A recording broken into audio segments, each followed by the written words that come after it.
Around 1990 at the Blue Horizon in North Philly, I had the luck of sitting next to local boxing legend and ref Frank Cappuccino.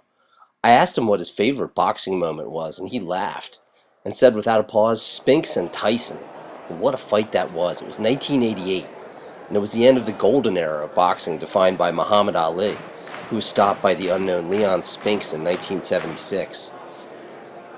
A shrewd former used car salesman from Philadelphia was in the middle of all of this. Ronald Butch Lewis had left Bob Arum's top-ranked boxing for the unknown, a huge gamble for a black man in the 70s to create Butch Lewis Productions, which would later branch out into entertainment and partnerships with BET. But back then, his only client was Ed Too Tall Jones, and not the football player. This guy was a midget wrestler.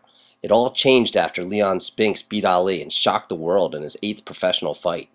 Leon and his younger brother Michael were Butch's guys, and suddenly this flamboyant boxing personality was for real. As HBO began moving towards unifying the heavyweight division, Butch Lewis held his new light heavyweight champ Michael Spinks out for more money. And before fighting Tyson in the epic mega fight, as it was to be called, Butch Lewis got Spinks almost the same amount of money to beat Jerry Cooney. He may have worn his chocolate tuxedo to other fights, but Lewis will be forever remembered by the one he wore for the 91-second fight in Atlantic City. It earned Spinks a record $13.5 million, and it was the fight of the century, maybe the last one where that many Hollywood stars had showed up for a fight.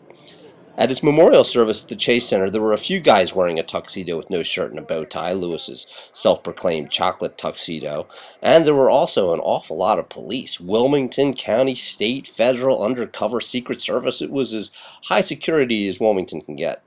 No aerosol cans of any kind allowed, or cell phones. Many a U-turn was made back to their car when the metal detectors picked up a cell phone as well-wishers filed past a maze of Butch Lewis pictures, most blown up to poster size as he posed with family, his charities, and the many celebrities he counted as friends. Many of them were in attendance, including Denzel Washington and even Stevie Wonder, who performed a song at the end. I also saw Mike Castle milling about, who was pretty tall, but this was a big crowd, not just in numbers, but just big.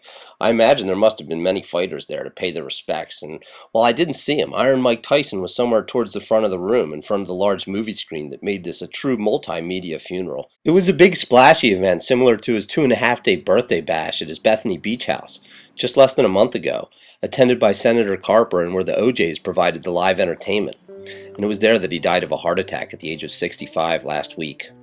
When the white carriage finally took his casket away after the ceremony was over and the guests were headed towards their cars, I realized what a giant star Delaware had lost. When is the next time I'll see a public service like this at the Chase Center?